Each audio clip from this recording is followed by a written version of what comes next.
450 years ago, a small wooden ship sailed into the harbour of Plymouth, England, having travelled approximately 36,000 miles around the entire circumference of the Earth, carrying a cargo of spices and treasure worth approximately £600,000, enough to pay off the entire national debt of England and still have money left over.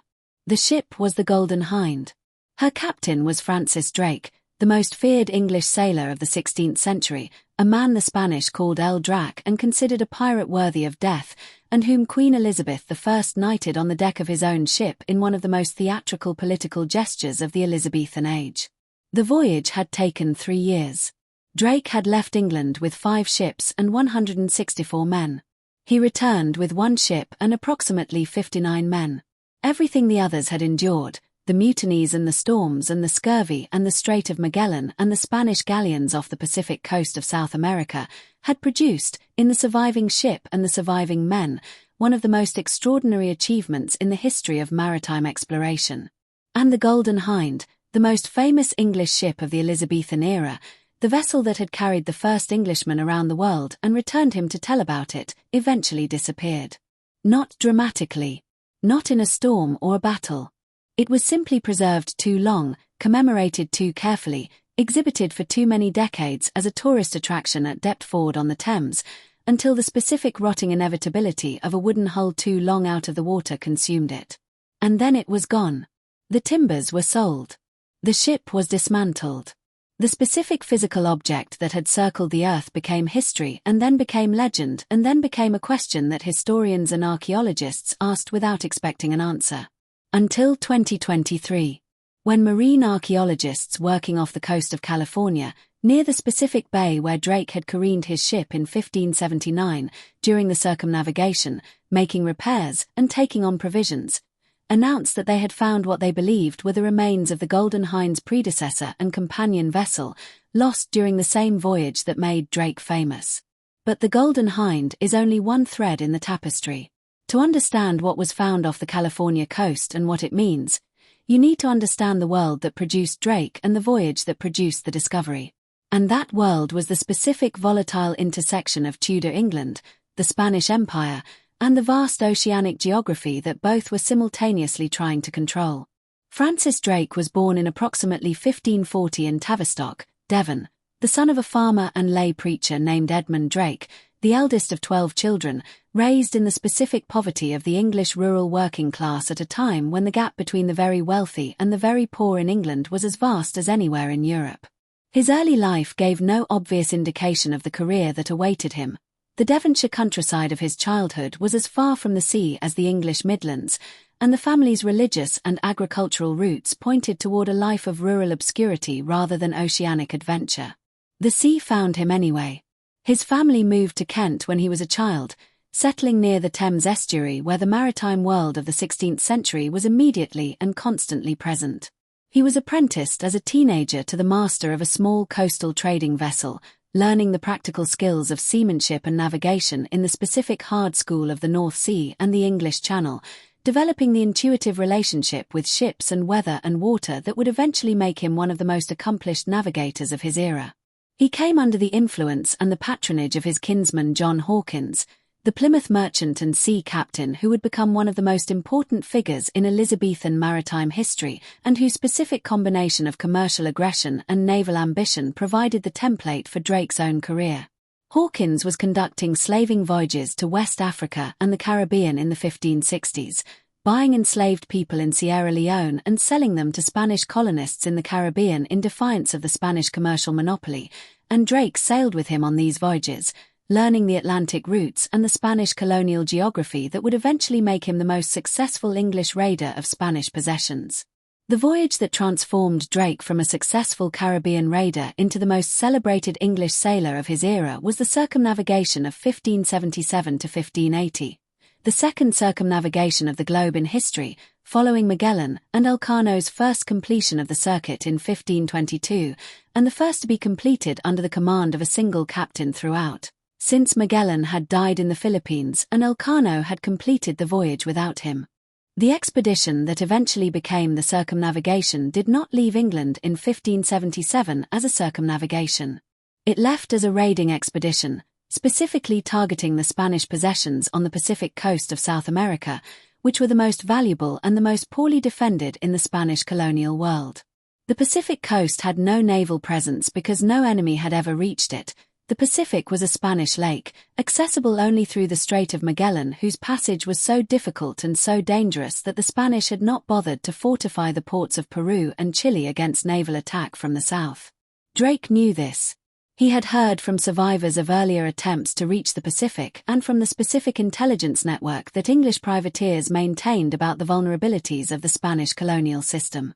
His plan, approved by Queen Elizabeth I in the specific deniable way that Elizabethan royal approval of piracy worked, where the Queen knew what was being planned but would deny any knowledge if Spain complained, was to take a small fleet through the Strait of Magellan into the Pacific and raid the Spanish ports on the coast of Peru and Chile with the specific advantage of total surprise. He left Plymouth on December 13, 1577, with 5 ships. The flagship was the Pelican, a vessel of approximately 120 tons that he would rename the Golden Hind midway through the voyage, in honor of his patron Christopher Hatton, whose family crest featured a golden deer. The other ships were the Elizabeth, the Marigold, the Swan, and the Christopher. The voyage south along the Atlantic coast of South America was the first test of the expedition's coherence. Thomas Doughty, a gentleman adventurer who had come on the voyage with considerable social pretensions and what Drake came to believe were treasonous ambitions, possibly including communication with the Spanish, was tried by a shipboard court-martial at Port St. Julian in Argentina, the same harbor where Magellan had suppressed his own mutiny half a century earlier, and was executed. The specific decision to try and execute a gentleman of higher social standing than himself was one of the most significant moments in Drake's career. It demonstrated his absolute authority over the expedition and his willingness to exercise it regardless of social convention. The Strait of Magellan was navigated in 16 days, far faster than Magellan's 38-day passage, a specific demonstration of Drake's navigational skill and his ability to manage his ships in the violent and complex waters of the subantarctic channels. But the Pacific that the fleet entered on the far side of the strait was not the Pacific that Magellan had named for its comparative calm.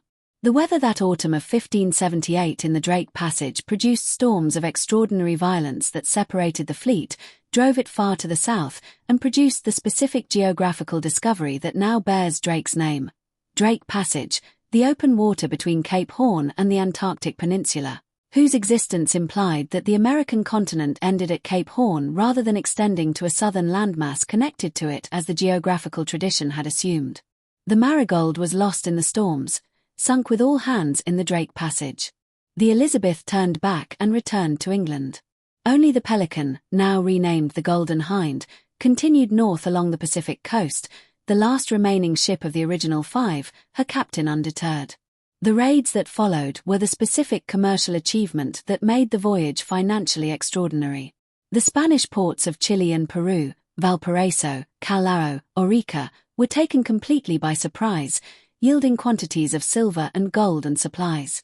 The most spectacular single capture was the Spanish treasure galleon Nuestra Señora de la Concepción, known to the Spanish as the Cacafuego, a name whose literal meaning Drake's English sailors found amusing, which Drake chased for 3 days and captured off the coast of Ecuador, finding aboard 26 tons of silver and 80 pounds of gold and 13 chests of silver coins, and the specific accumulated treasure of a Spanish colonial system that had never had to defend itself against English attack in the Pacific.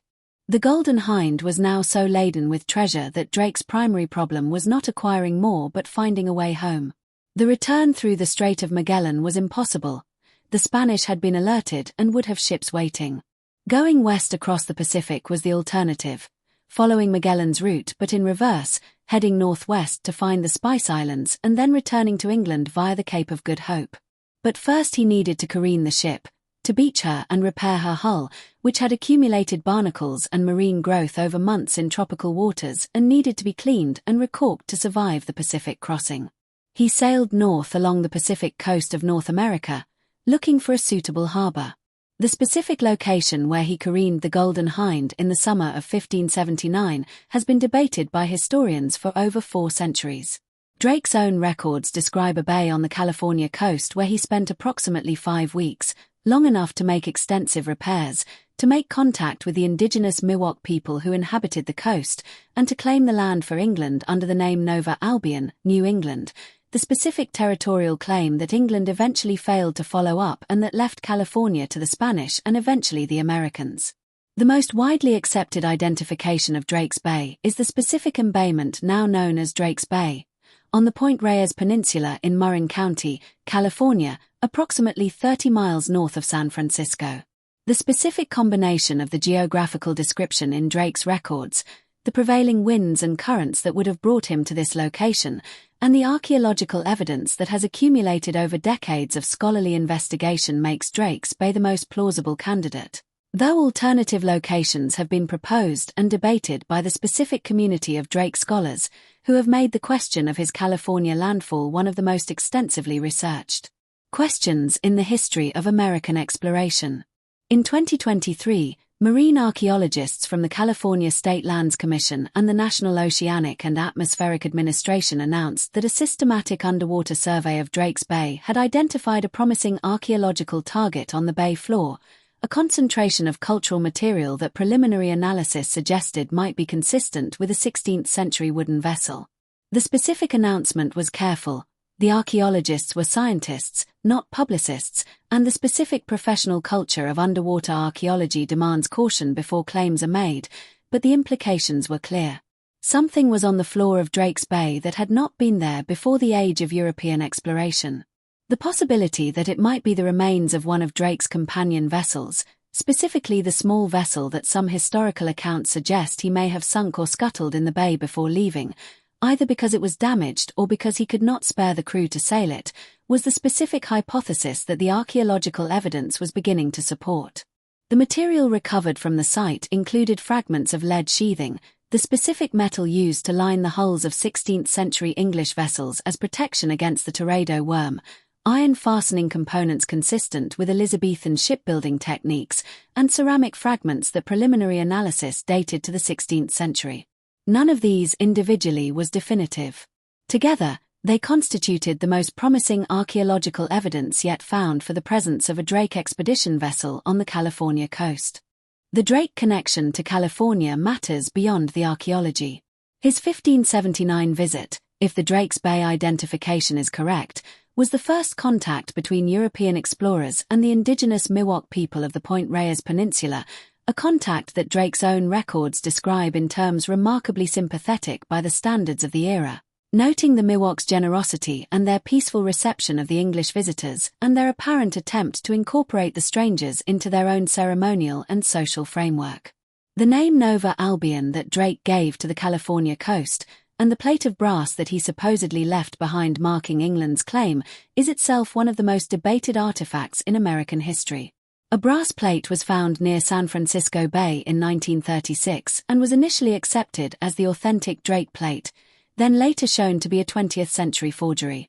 The specific history of the Drake plate, genuine claim, elaborate hoax, the specific involvement of University of California historians in its authentication and the specific embarrassment of its eventual exposure, is one of the more entertaining episodes in the history of American historical fraud.